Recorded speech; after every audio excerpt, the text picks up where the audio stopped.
Hello friends, welcome to Shri Ram academy. मेरा नाम है प्रांशु शर्मा और आज हम बात करने वाले हैं एंट्रेंस न्यूज़ के बारे में, जनवरी महीने की। उससे पहले आप हमें कर सकते हैं फॉलो इंस्टाग्राम पर। ये हमारा इंस्टाग्राम का लिंक है, आईडी है, पेज है, जो भी आप कह सकते हैं। साथ ही साथ हमारा टेलीग्राम का चैनल आप जरूर ज्वाइन कर लीजिए। जो भी आप पीडीएफ इसमें देखेंगे, पीपीटी देखेंगे, उसकी पीडीएफ आपको इसी टेलीग्राम के चैनल पर मिलेगी, तो उसे जल्दी से कर लीजिए ज्वाइन। बाकी हमारा कॉन्टैक्ट नंबर गिवन है, अगर आपको कोई कोर्स करना हो, bank, PO clerk, SSC, railways, Punjab jobs, MBA के रिलेटेड का आपको एक एग्जाम करना हो, कैट वगैरह, तो उसकी हम तैयारी करवाते हैं। इस नंबर पर आप कॉन्टैक्ट करके आप हमें कॉन्टैक्ट कर सकते हैं। और अगर आपको वीडियो पसंद है, वीडियो को like, comment, share, subscribe channel को करना मत भूलना। ओके, चलिए इसकी करते हैं वीडियो स्टार्ट। तो आज हम कर रहे हैं कवर जनवरी महीने की डिफेंस न्यूज़ 2025 की, और ये हर एग्जाम के लिए रहेगा इंपॉर्टेंट आज का लेक्चर। फर्स्ट न्यूज़ देखिए, इंडियन नेवी को दो नए वॉरशिप्स मिले हैं। एक का नाम है सूरत और एक का नाम है नीलगिरी। ये दो नए वॉरशिप्स मिले, उसका दोनों के नाम है। दोनों ही भारत ने खुद अपने आप तैयार किए हैं, इंडिजिनसली डिजाइन किए हैं। और इसको बनाया किसने है? Mazagaon Dock Shipbuilders Limited MDL ने। इसका डिजाइन बनाया था वॉरशिप डिजाइन ब्यूरो ने। तो किसने डिजाइन बनाया, किसने इसको कंस्ट्रक्ट किया, दोनों एक नाम इंपॉर्टेंट है। अब जो ये सूरत, जो आईएनएस सूरत या डेस्ट्रॉयर, इसका जो नाम दिया गया सूरत, इसका कोड नेम है यार्ड 12707। ये प्रोजेक्ट 15B, जो कि विशाखापट्टनम क्लास के अंडर आता है, उसका चौथा और अंतिम स्टील्थ गाइडेड मिसाइल डिस्ट्रॉयर है। इस शिप की खास बात यह है कि ये आर्टिफिशियल इंटेलिजेंस एनेबल्ड है, जो कि इसे इंडियन नेवी का पहला एआई बेस्ड वॉरशिप बनाता है। मतलब ये सीधा सीधा क्वेश्चन बनता है एग्जाम में कि इंडियन नेवी का या भारत का सबसे पहला एआई बेस्ड वॉरशिप कौन सा है? उसका नाम है आईएनएस सूरत। पहला क्वेश्चन इसमें ये बनता है। सेकंड है नीलगिरी, उसका कोड नेम था यार्ड 12651। ये प्रोजेक्ट 17A के अंदर आता है। इसमें टोटल 7 फ्राइगेट्स बन रहे हैं, जो कि Mazagaon Dock Shipbuilders Limited, Mumbai और गार्डन री शिप बिल्डर्स और इंजीनियर्स ने कोलकाता में से बनाया है। तो ये आपके लिए वाला उसके फर्स्ट न्यूज़ है, ये आपके लिए इंपॉर्टेंट है। सेकंड देखिए, भारत की डिफेंस मिनिस्ट्री ने 1990 करोड़ का, यानी कि $233 मिलियन का एक कॉन्ट्रैक्ट साइन किया है विद मेजागांव डॉक शिप बिल्डर्स के साथ, एक ऐसी सबमरीन बनाने के लिए जो कि ज्यादा देर तक पानी के अंदर रह सके। और ये एमओयू साइन किया गया है for an air independent propulsion, AIP.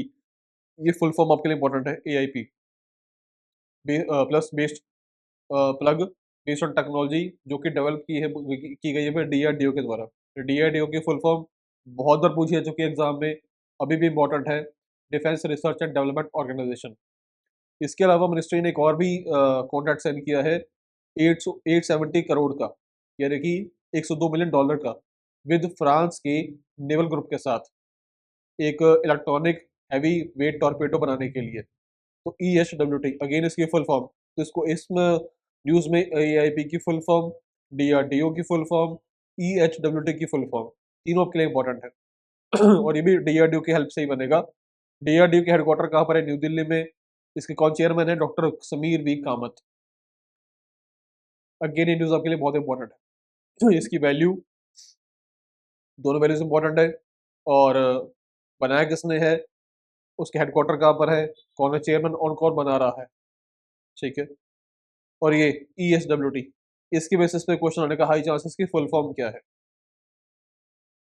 Next देखिए, इंडियन आर्मी ने अपने 334 जवान भेजे हैं नेपाल में to participate in the Surya Kiran military exercise. ये भारत और नेपाल के बीच में पिछले कई सालों से ये एक्सरसाइज होती आ रही है, अपने मिलिट्रीज को स्ट्रॉन्ग लेवल पे काम करवाने के लिए। तो ये इसे battalion level joint military exercise कहा जाता है।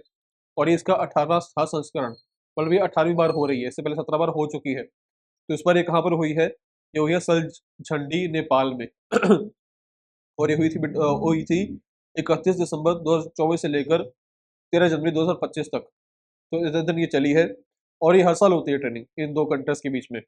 भारत के वैसे भी कई देशों के साथ ट्रेनिंग होती है, कभी मिलिट्री की होती है, कभी एयरफोर्स की होती है, कभी नेवी की भी होती है। तो अभी ये रिसेंटली ये हुई है, तो उसका नाम आपके लिए इम्पोर्टेंट है, सूर्य किरण। पूछा जाता है कि सूर्य किरण जो एक्सरसाइज है, ये किन दो देशों के बीच में होती है? या रिवर्स क्वेश्चन पूछे, आपसे रिवर्स क्वेश्चन पूछेंगे कि इंडिया और नेपाल के बीच में जो मिलिट्री एक्सरसाइज होती है उसका नाम क्या है? या पूछेंगे इस बार ये कहाँ पर हुई है? ठीक है। और किसने किया था रिप्रेजेंट?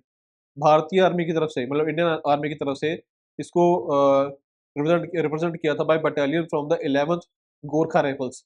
और नेपाल की तरफ से कौन था? Bye सिरजुंग battalion. नेपाल की कैपिटल है काठमांडू, करेंसी नेपालीज रूपी। उनकी भी करेंसी रूपी ही है, पर वो नेपाली रूपी है। ऑफ चीफ और आर्मी स्टाफ कौन है? General Upendra Dwivedi. I hope ये क्लियर हो गया तक आपको।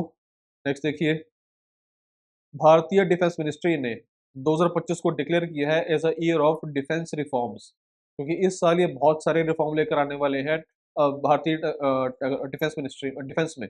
मतलब ये रोबोटिक्स की हेल्प लेने की सोच रहे हैं, आर्टिफिशियल इंटेलिजेंस को लेकर आएंगे, मशीन लर्निंग, हाइपरसोनिक, काफ़ी मतलब एडवांस मिसाइल्स, ये सब लेके आएंगे। तो ये टेक्नोलॉजिकली इस बार बहुत ज़्यादा डेवलप करने की सोच रहे हैं और कर भी रहे हैं। तो इसको ये नाम दिया गया है ईयर ऑफ डिफेंस रिफॉर्म्स 2025 को। नेक्स्ट देखिए, एयर मार्शल जितेंद्र मिश्रा, इनको कमांड दी गई है of Indian air force western air command. तो वेस्टर्न एयर कमांड के जो नए अब बन गए हैं, जिन्होंने कमांड संभाली है, वो है एयर मार्शल जितेंद्र मिश्रा। भारतीय एयर फोर्स, वायुसेना, तो इसको 5 ऑपरेशनल और 2 फंक्शनल कमांड्स में बाँटा गया है। उन सब ये सब कहाँ-कहाँ पर है? मतलब पहले तो 5 कौन-सी हैं? सेंट्रल एयर कमांड, ये प्रयागराज यूपी में है। ईस्टर्न एयर कमांड, ये शिलांग मेघालय में है। सदर्न एयर कमांड, ये तिरुवनंतपुरम केरला में है। साउथ वेस्टर्न एयर कमांड, ये गांधीनगर गुजरात में है। वेस्टर्न एयर कमांड, ये न्यू दिल्ली में है, जिनके ये हेड बने हैं। उसके बाद 2 इनके जो ट्रेनिंग सेंटर हैं, ट्रेनिंग कमांड बैंगलोर कर्नाटका में, वो फंक्शनल ट्रेनिंग फंक्शनल कमांड। और लास्ट है मेंटेनेंस कमांड, ये नागपुर महाराष्ट्र में है। अगर आपको भारत का मैप याद है तो आप खुद ही सोच सकते हो कि सेंटर में कौन सा आता है भारत के? यूपी। तो वहीं पर है सेंट्रल एयर कमांड। भारत के ईस्ट में कौन है? शिलोंग मेघालय वगैरह, तो वहीं पर ईस्टर्न एयर कमांड है। तो डायरेक्शन के हिसाब से ही उनको नाम दिया गया है पूरा। ठीक है। नेक्स्ट देखिए, इंडिया और यूएस ने अंडर सी डोमेन अवेयरनेस, यूडीए की फुल फॉर्म, अंडर सी डोमेन अवेयरनेस के लिए यूएस सोनोबॉयस की को प्रोडक्शन पर सहयोग करने का अनाउंसमेंट किया है। ये है सोनोबॉय। ये होता क्या है एक्चुअली? हेलीकॉप्टर से ये फेंका जाता है नीचे। ये समुद्र के अंदर जहाँ पर भी कोई सबमरीन है, दुश्मन देश की सबमरीन है, उनको करता है डिटेक्ट कि कहाँ पर है, कितनी दूरी पे है, ताकि अगर वो कोई हमला करने की सोच रहा हो तो हमें पहले ही पता चल जाए। तो इसको बनाने के लिए इंडिया और यूएस एक साथ आए हैं। और ये एक हाई एंड टेक्नोलॉजी है जो गहरे समुद्र या महासमुद्र में सबमरीन्स को ट्रैक करने की में मदद करती है और इंडियन नेवी के लिए काफ़ी उपयोगी होगी। तो मैंने ये न्यूज़ को कवर किया है इंग्लिश भाषा में, ना इंग्लिश में ना हिंदी में है, ये इंग्लिश में है, जिसे हम व्हाट्सएप पे चैट करते हैं, ताकि आपको ईज़िली समझ आ सके। लिखने को मैं प्रॉपर इसकी डिटेल्ड जो इंग्लिश न्यूज़ है वो लिख दूँ, बट इंग्लिश इसकी बहुत ज़्यादा आती है हाई लेवल पे। आपको एक बार समझ में आना चाहिए, मैंने उसी वे को ईज़िली वे में इसको लिखा है मैंने। ये वही सोनो बॉय क्या होता है? एक छोटा एक्सपेंडेबल सोनर बॉय होता है जो कि एयरक्राफ्ट या शिप से ड्रॉप किया जाता है। इसका इस्तेमाल एंटी सबमरीन वारफेयर या अंडर वाटर अकाउस्टिक रिसर्च के लिए होता है। जब ये पानी में फ्लोट करता है तो इसका रेडियो ट्रांसमीटर सर्विस के ऊपर रहता है और हाइड्रोफोन सेंसर्स अंडर वाटर होते हैं जो समुद्र में चल रही सबमरीन्स को डिटेक्ट कर सकते हैं। तो इसका बेसिक पर्पस यही होगा कि पानी के अंदर, समुद्र के अंदर कोई अगर दुश्मन देश की सबमरीन है, कोई मिसाइल है, तो उसको ये पहले डिटेक्ट कर लेगा। ठीक है। नेक्स्ट देखिए, 2 एफपीवीज फास्ट पेट्रोल वेसल्स अमूल्य एंड अक्षय, ये भी भारत ने खुद ही तैयार किए, इंडिजिनस डिजाइंड है और बनाए गए हैं बाय गोवा शिपयार्ड लिमिटेड के द्वारा for the Indian coast guard. और इनको इनको लॉन्च किया गया गोवा में। और ये जो एफपीवीज हैं, ये थर्ड एंड फोर्थ वेसल्स हैं ऑफ द 8 एफपीवीज। जो कि बनाई गई थी वो गोवा शिपयार्ड लिमिटेड द्वारा इंडियन कोस्ट गार्ड के लिए। और जो पहली दो थी वो कौन सी थी, अदम्य एंड अक्सर, अक्षर, जो कि लॉन्च हुई थी अक्टूबर 2024 में। तो ये दोनों के नाम अब आपके लिए बहुत इंपॉर्टेंट है कि कौन सी दो आई हैं नई वाली, अमूल्य एंड अक्षय।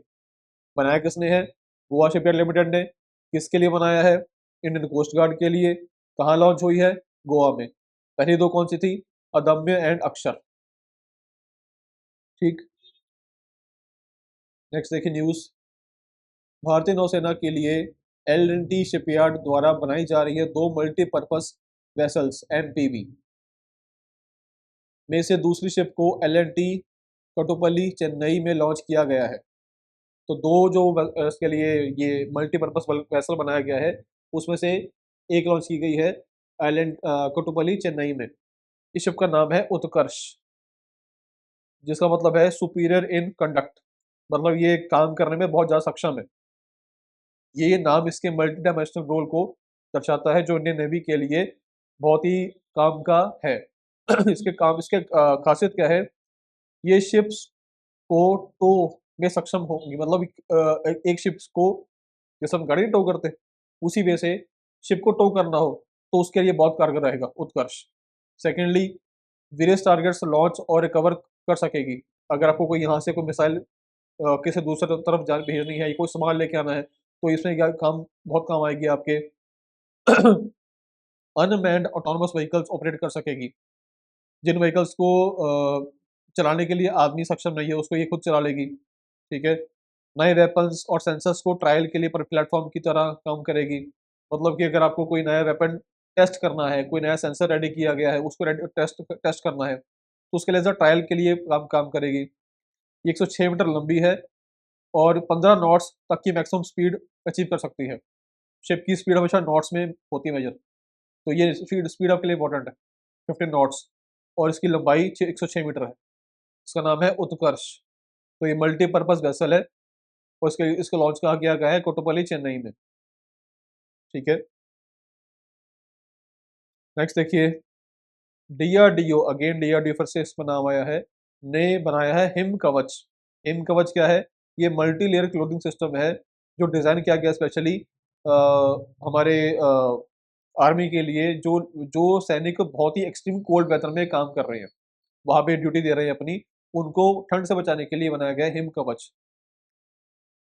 इसको अभी इसने अभी पूरे जो ट्रायल्स थे वो सब पास कर ली है, और थोड़ी देर में अब ये सबको मिल जाएगा। मतलब जो भी हमारे सोल्जर्स ठंडी इलाकों में काम कर रहे, सियाचिन ग्लेशियर में काम कर रहे होते हैं, वहाँ पे ड्यूटी दे रहे हैं, तो उनको ठंड से बचाने के लिए इसको ये लाया गया है हिम कवच। नेक्स्ट देखिए, अगेन डीआरडीओ ने सक्सेसफुली कंडक्ट किए हैं trials of the India's indigenous anti tank missile Nag Mark 2। ये है Nag Mark 2 at the Pokhran field range in Rajasthan. तो नाग मार्क 2 का टेस्टिंग कहाँ पे हुआ है, पोखरण में, राजस्थान में जो है। ये थर्ड जनरेशन की इंडिजिनसली डेवलप्ड, मतलब कि खुद से तैयार की गई अपनी एक मिसाइल है, जिसको डीआरडीओ ने रेडी किया है under India's integrated guided missile development programme, IGMDP। Again ये फुल फॉर्म आपके लिए इंपॉर्टेंट है। और इस मिसाइल की जो रेंज है वो है 7 to 10 किलोमीटर्स। ये पूछे थे इसकी रेंज, मिसाइल की रेंज अक्सर पूछते हैं कि उसकी रेंज क्या है, 7 to 10 किलोमीटर्स की इसकी रेंज है। उसके बीच में ये कोई भी टारगेट आ गया, उसको ये तबाह कर देगी। नेक्स्ट है, यूएस बेस्ड अल्ट्रा मैरीटाइम और भारत डायनामिक्स लिमिटेड ने मिलकर इंडियन नेवी के लिए सोनोबॉयज का को प्रोडक्शन करेंगे। सोनोबॉयज हमने पीछे पढ़ा था हमने, उसी के बारे में बात हो रही है। तो ये कौन सी दो कंपनीज हैं, यूएस की अल्ट्रा मैरीटाइम, भारत की भारत डायनामिक्स लिमिटेड। ये दो कंपनीज मिलकर सोनोबॉयज को प्रोडक्शन करेंगे। ये सोनोबॉयज खासकर सबमरीन्स के अंडर वाटर मूवमेंट को डिटेक्ट करने के लिए यूज़ किए जाते हैं। ये हमने अभी पढ़ा था, उसी को फिर से आगे न्यूज़, फिर से वो न्यूज़ आई थी करने के लिए। और ये सोनोबॉयज मैन्युफैक्चरिंग फैसिलिटी विशाखापट्टनम में बनाई जा रही है, तो विशाखापट्टनम में इसकी होगी मैन्युफैक्चरिंग, और ये 2027 तक ऑपरेशनल होने की उम्मीद है। इंडियन नेवी के पास 12 P-81 मैरीटाइम पेट्रोल एयरक्राफ्ट हैं। ये सोनोबॉयज एयरक्राफ्ट से समुद्र में ड्रॉप किए जाते हैं एंटी सबमरीन वॉरफेयर के लिए। तो इसमें बेसिक इन्फॉर्मेशन जो ज़्यादा बनती है, कब तक ये आ सकते हैं, 2027 तक ये ऑपरेशनल होने की पूरी पूरी उम्मीद है। इसकी प्रोडक्शन कहाँ पर होगी, विशाखापट्टनम में। कौन कर रहा है, यूएस की तरफ से अल्ट्रा मैरीटाइम, भारत की तरफ से भारत डायनामिक्स लिमिटेड, ये मिलकर इसको प्रोड्यूस कर रहे हैं। सुनो बॉयस को, ये न्यूज़ आपके लिए बहुत इंपॉर्टेंट है। तो 3 front line platforms, Nilgiri, Vaghsheer and Surat, ये इंडियन नेवी में अब इंट्रोड्यूस किए गए हैं at the naval dockyard Mumbai में। सबके बारे में पढ़ते हैं एक बार। नीलगिरी क्या है, नीलगिरी, ये है नीलगिरी, मेंशन किया गया है। ये स्टील फ्राइगेट है जो प्रोजेक्ट 17A के तहत बन रही है। शिवालिक क्लास प्रोजेक्ट 17 है, उसका ये अपग्रेडेड वर्जन है, ठीक है। इसके अलावा इसमें IS नीलगिरी का, इसको Mazagaon Dock Shipbuilders Limited, Mumbai और Garden Reach Shipbuilders Kolkata में बनाया जा रहा है। ऐसे टोटल 7 बनाए जा रहे हैं इस प्रोजेक्ट के अंडर। नेक्स्ट है INS वागशीर। वागशीर, ये रहा वागशीर, जो कि प्रोजेक्ट 75 है तहत बन इसको बनाया गया है। ये एक मॉडर्न स्टील कैलावेरी क्लास की छठी एंटी सबमरीन है। अगर आप शेप चेक करोगे तो शेप देखो, उसकी सबमरीन की शेप ही है, एक सबमरीन की शेप में ही है, ठीक है। ये स्कॉर्पिन क्लास पर बेस्ड है, जो French defence company naval group पहले DCNS और स्पेनिश स्टेट ओन्ड एंटिटी नवनी नविंतिया द्वारा डिजाइन और डेवलप की गई है। तो स्कॉर्पिन बेस्ड ये, इसको किसने डिजाइन किया था, किस पे बेस्ड है ये, नवंतिया पर। ये सबमरीन स्टील टेक्नोलॉजी, एडवांस वेपनन और सुपीरियर अंडर वाटर कैपेबिलिटीज से लेस होती है। लेस मतलब ये लेस है, मतलब उसमें ये ज़्यादा होते हैं। वागशीर का नाम इंडियन ओशन में पाए जाने वाले एक प्रकार के सैंडविच के नाम पर रखा गया है। ये सैंडविच होती है वागशीर, उसी के नाम पे इसका नाम रखा गया है वागशीर। देन थर्ड है INS सूरत, ये भी हम पढ़ के अभी आए हैं, जो कि भारत का पहला EI अनेबल्ड वॉरशिप है। इसमें ये मेजर न्यूज़ यही थी। इसको बनाया किसने है, मैजेगांव डॉक शिप बिल्डर्स लिमिटेड ने। इसका डिज़ाइन किसने किया था, वॉरशिप डिज़ाइन ब्यूरो ने। और ये प्रोजेक्ट 15B के 4 वॉरशिप्स को देश के 4 कोन की बड़ी सिटीज़ के नाम पर रखा गया है। इसके अलावा इसमें INS Visakhapatnam, INS मोरमुगो, INS Imphal पिछले 3 सालों में कमीशन हो चुके हैं। तो इसी के जैसे हैं, ये चौथा है सूरत वाला। इससे पहले ये 3 हो चुके हैं ऑलरेडी। आई होप ये पूरा क्लियर हुआ होगा आपको। नेक्स्ट देखिए, भारत ने अपनी पहली स्वदेशी विकसित माइक्रो मिसाइल सिस्टम का सफलतापूर्वक परीक्षण किया है, जो स्वाम ड्रोन्स के बदले के बढ़ते खतरे से निपटने के लिए डिजाइन किया गया है। भार्गव अस्त्र, भार्गव अस्त्र इंडिया का पहला काउंटर ड्रोन सिस्टम है, और ये एक multi layered counter drone system है। इसका परीक्षण Gopalpur seaward firing ranges Orissa में किया गया। 2.5 किलोमीटर की दूरी तक डेजिग्नेटेड वर्चुअल टारगेट्स को सफलतापूर्वक हिट किया, जो बताता है कि ये एक लार्ज स्केल ड्रोन अटैक्स को न्यूट्रलाइज करने का कॉस्ट इफेक्टिव और इनोवेटिव सोल्यूशन है।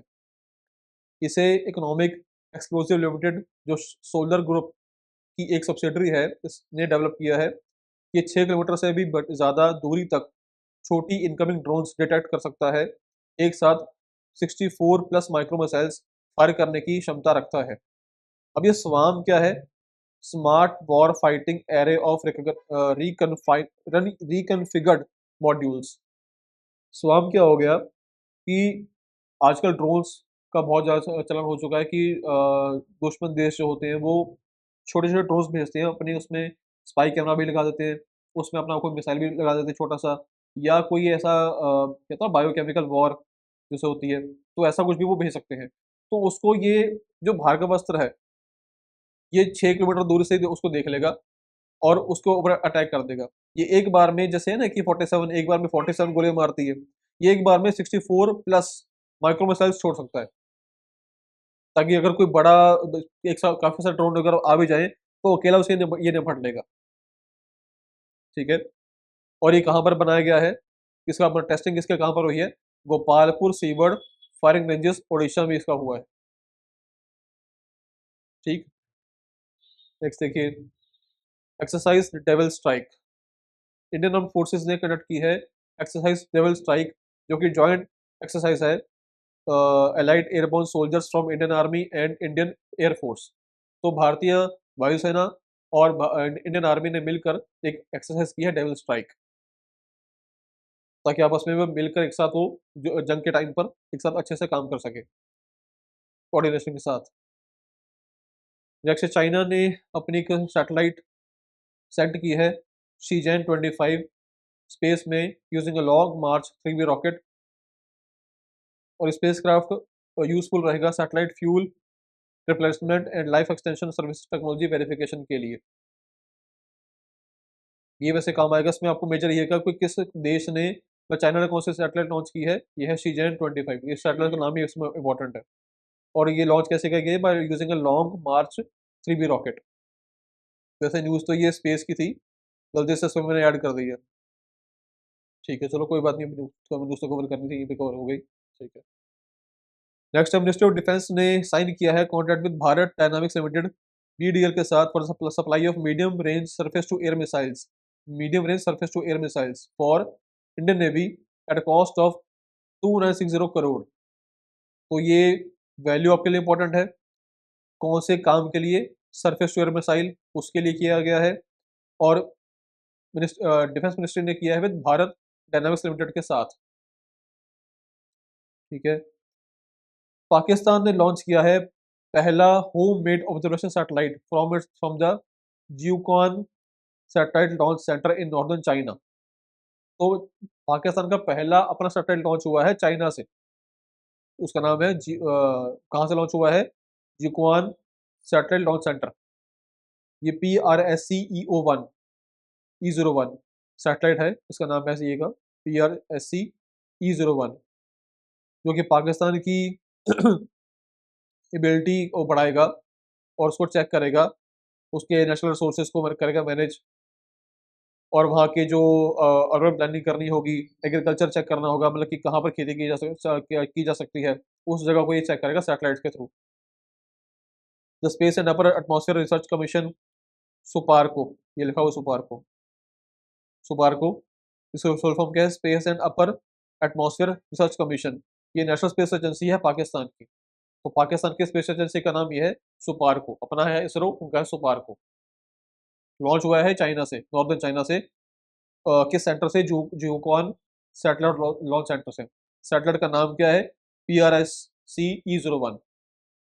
और पाकिस्तान की कैपिटल क्या है, ये बताइए आप कमेंट्स में, capital of Pakistan. Indian navy ने एक मेगा वॉर गेम में हिस्सा ले रही है, जिसमें 8 देशों की नेवल फोर्सेस भी शामिल हैं। ये एक्सरसाइज बढ़ती जियोपॉलिटिकल टेंशंस और इंडो पैसिफिक में चाइना की मिलिट्री मसल फ्लेक्सिंग के बीच हो रही है।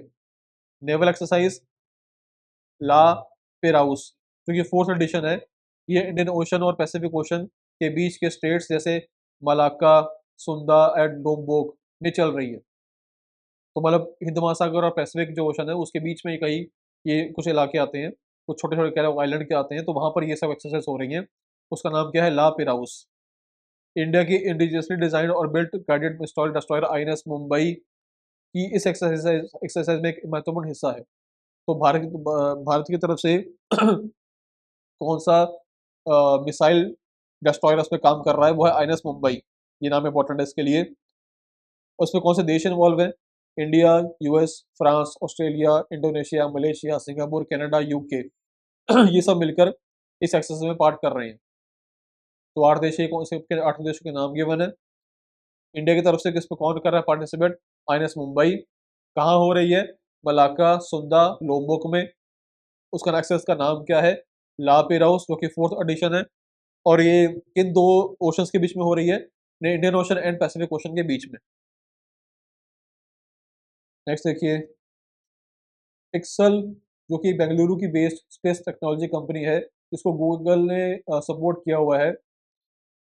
ये दुनिया का सबसे highest resolution hyperspectral satellite constellation ने पहली 3 सैटेलाइट्स लॉन्च की हैं ऑफ इट्स फायरफ्लाई कॉन्स्टलेशन। तो Firefly constellation also marks a watershed moment in India's space journey as the nation's first commercial satellite constellation. Commercial satellite constellation है ये. Satellites were integrated with EXO launch and launched abroad the transported 12 Directorship Commission SpaceX.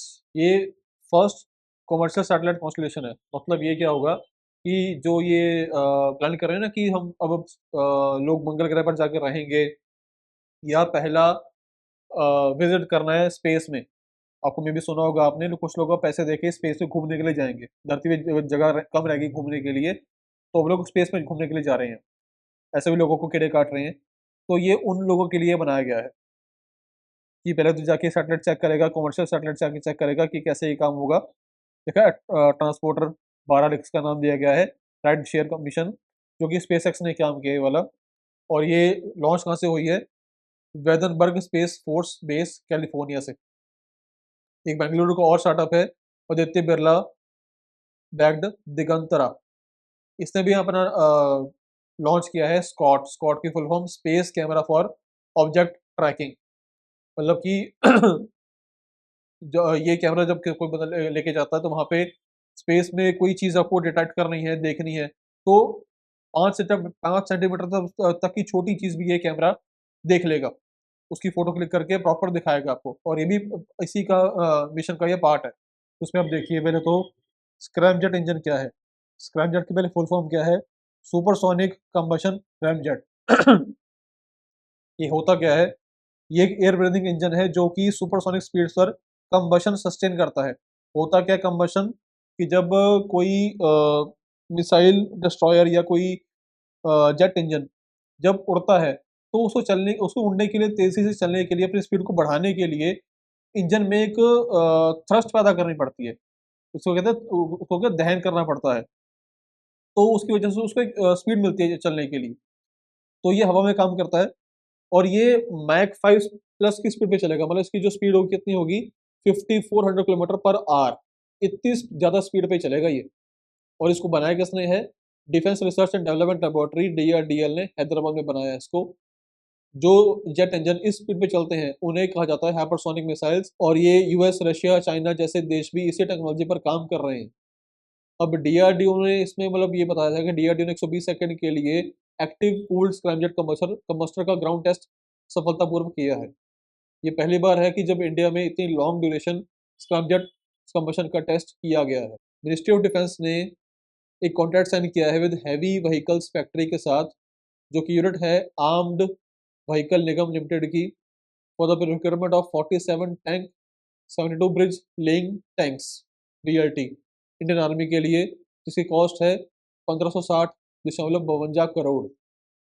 मतलब 1560 या 1561 करोड़ कह सकते हो approximately. तो इतनी मतलब ये डिफेंस हुआ है साइन, कॉन्ट्रैक्ट साइन हुआ है मिनिस्ट्री ऑफ डिफेंस और हाईवे व्हीकल्स फैक्ट्री के साथ, जो कि आर्म्ड व्हीकल निगम लिमिटेड की एक यूनिट ही है, जिसमें 47 टैंक दिए जाएंगे, जो कि 72 ब्रिज लेइंग टैंक्स होंगे. BLT है क्या? क्रिटिकल इक्विपमेंट है which is employed to launch bridges during offensive defensive operations by mechanised forces, mechanised forces. ठीक है. तो इसरो ने लॉन्च किया है अपना 100वां सैटेलाइट लॉन्च किया है from Satish Dhawan space centre Sriharikota से. ये GSLV-15 LV-15 NVS-02 सैटेलाइट होगा, जो कि लॉन्च किया गया है फिर उसके सेकंड लॉन्च पैड से in the Jio synchronous transfer orbit. अब ये NVS-02 ये सेकंड सैटेलाइट है NVS सीरीज का, जो कि पार्ट है इंडिया के नेविक का. नेविक क्या है? Navigation with Indian satellite, Indian constellation. जैसे कि हमने सुना होगा GPS. GPS में क्या होता है कि आपने GPS किसी जगह का लगाया, आपने सर्च किया कि आपको अपने घर से श्री राम अकेडमी पर आना है, तो आपको प्रॉपर एक मैप दिख जाता है. उस रूट को आप करते फॉलो, आप यहाँ पहुँच जाओगे. तो उसी वजह से नेविक है. ये भारत का बनाया अपना एक सैटेलाइट सिस्टम है. ठीक है. To provide accurate position, velocity, timing service to users in India. ठीक है. इसमें दो चीज़ें आती हैं. SPS जो क्या है? Standard positioning service. एक है RS रेस्ट्रिक्टेड सर्विस. जैसे कि अब जब GPS आप लगाते हो, आपको ये शो करता है कि श्री राम अकेडमी जो है इस एरिया में 12 से 20 मीटर के अंदर अंदर ही होगी। उसी में से बताएगा आपको नाविक एसपीएस बताएगा कि जो इसकी पोजीशन है वो इतने से इतने मीटर के अंदर ही रहेगी। 20 मीटर तक ही पूरा पूरा सही बताएगा आपको। और timing accuracy of better than 40 nano seconds over the primary surface area. मतलब ये कि जब आप अपने अपने घर से अपने जब श्री राम अकेडमी आना होगा तो आपको टाइम शो करेगा कि आप 40 मिनट्स में पहुंच जाओगे, आप 2 घंटे 10 मिनट में पहुंच जाओगे। तो जो टाइमिंग है वो 40 नैनो सेकंड्स में बता देगा कितना टाइम लगेगा आपको पहुंचने में। तो उसकी एक्यूरेसी बहुत ज़्यादा बढ़ के आपको शो होगी।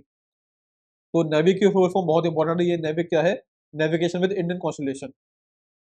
और ये इसरो का ये 100वां लॉन्च है, तो ये क्वेश्चन वैसे ही बन जाता है इंपॉर्टेंट आपके लिए। हालाँकि ये न्यूज़ भी स्पेस की थी बट मैंने पता नहीं क्यों इसको डिफेंस में कवर कर दिया। ये थी आज की लास्ट न्यूज़। आपको वीडियो पसंद आई हो तो वीडियो को लाइक, कमेंट, शेयर, सब्सक्राइब ज़रूर कर देना और चैनल को सब्सक्राइब पक्का कर देना। बहुत मेहनत लगती है इसको बनाने के लिए। मिलते हैं नेक्स्ट पार्ट में। Thank you.